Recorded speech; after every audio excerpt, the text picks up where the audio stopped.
నమస్తే, welcome to okay TV. నేను మీ journalist శ్రావ్య.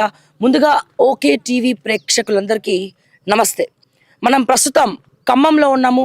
మీ అందరికి కూడా తెలుసు, దాదాపు వారం రోజులుగా ఖమ్మంలో ఇక్కడ 33 ఎకరాల స్థలంలో భూదాన్ భూములు అంటే దాదాపు 2012 సంవత్సరం 14 సంవత్సరం 10-12 సంవత్సరాలుగా ఉమ్మడి ఆంధ్రప్రదేశ్ ఉన్నప్పుడే వీళ్ళకి పంచిచ్చినటువంటి భూదాన్ భూముల్లో వీళ్ళు ఇక్కడ ఉండి వాళ్ళకంటూ ఒక కుటీరం ఏర్పాటు చేసుకున్నారు. కరెంటు కూడా ఇప్పటికి కూడా లేదు, ఏదో సోలార్ లైట్స్ అవి ఇవి పెట్టుకొని వీళ్ళు ఇక్కడ నివాసం ఉంటున్నారు. అయితే ఎప్పుడైతే కాంగ్రెస్ పార్టీ అధికారంలోకి వచ్చిందో ఇక్కడ ముందర కస్తూరిబా స్కూల్ ఏదో ఉంది, ఆ కస్తూరిబా స్కూల్ నుండి వీళ్ళు కాంగ్రెస్ గవర్నమెంట్ రాకముందు వరకు కూడా వీళ్ళు ఇక్కడ కరెంట్ తీసుకోవడం జరిగింది. అయితే ఇప్పుడు ఆ స్కూల్ నుండి కాంగ్రెస్ పార్టీ అధికారంలోకి రాగానే ఫస్ట్ కరెంట్ కట్ చేసినారు. కరెంట్ కట్ చేయగానే ఏదో ఈ 2 సంవత్సరాల నుండి వాళ్ళ బతుకులట్లా ఎల్లదీసిర్రు. అదంతా పక్కన పెడితే అసలు చాలా మంది మాట్లాడేది ఏంటి, ఇక్కడ భూములు కబ్జా జరిగినాయి, వీళ్ళందరినీ ఖాళీ చేపిస్తున్నారు, డిమాలిష్ చేస్తున్నారు, పొంగులేటికి తెలియకుండా జరుగుతుంది, రెవెన్యూకి తెలియకుండా జరుగుతుంది అని చెప్తున్నారు. కానీ అసలు వాస్తవం ఏంటి అనేది ఇప్పుడు ఒక్కసారి మనం మాట్లాడుకుందాం. మనం ప్రస్తుతం ఖమ్మంలో ఉన్నాము. ఎక్కడైతే ఈ శిథిలావస్థలో ఉన్నటువంటి ఇళ్ల మధ్యలో మనం ఇక్కడ నించొని మనం మాట్లాడుతూ ఉన్నాము.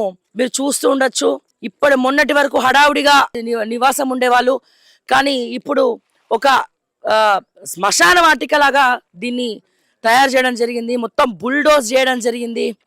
కేవలం ఏడుపులు పెడబొబ్బులు మాత్రమే మిగిలినాయి.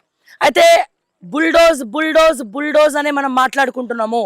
అసలు ఎందుకు వీళ్ళని ఇక్కడ నుంచి పంపించాల్సినటువంటి అవసరం ఎవరికి ఉంది, ఎందుకుంది అనేది ఇప్పుడు ఒకసారి మనం చూద్దాము. ఇది మొత్తం విస్తీర్ణం 33 ఎకరాలు ఉంది. ఈ 33 ఎకరాల భూమిలో భూదాన్ భూములలో 1000 కుటుంబాలు దాదాపుగా ఇక్కడ నివసిస్తున్నారు, ఇక్కడ ఉంటున్నారు 1000 కుటుంబాలు.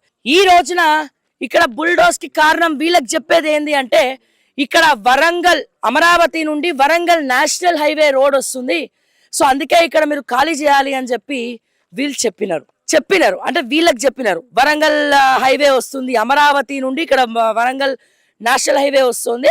ఎందుకంటే ఇక్కడ మీరు అక్కడ కనబడుతుంది కదా, అది collectorate office, new collectorate office.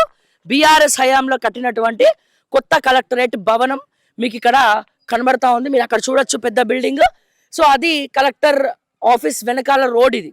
అయితే ఇప్పుడు అక్కడ అమరావతి నుంచి ఇక్కడ నుంచి అమరావతి నుంచి వరంగల్ నేషనల్ హైవే ఆ కలెక్టరేట్ కి వెనకాల కొంచెం ఇక్కడ ముందు నుంచి వెళ్తా ఉందన్నమాట. మ్యాప్ చూసినట్లయితే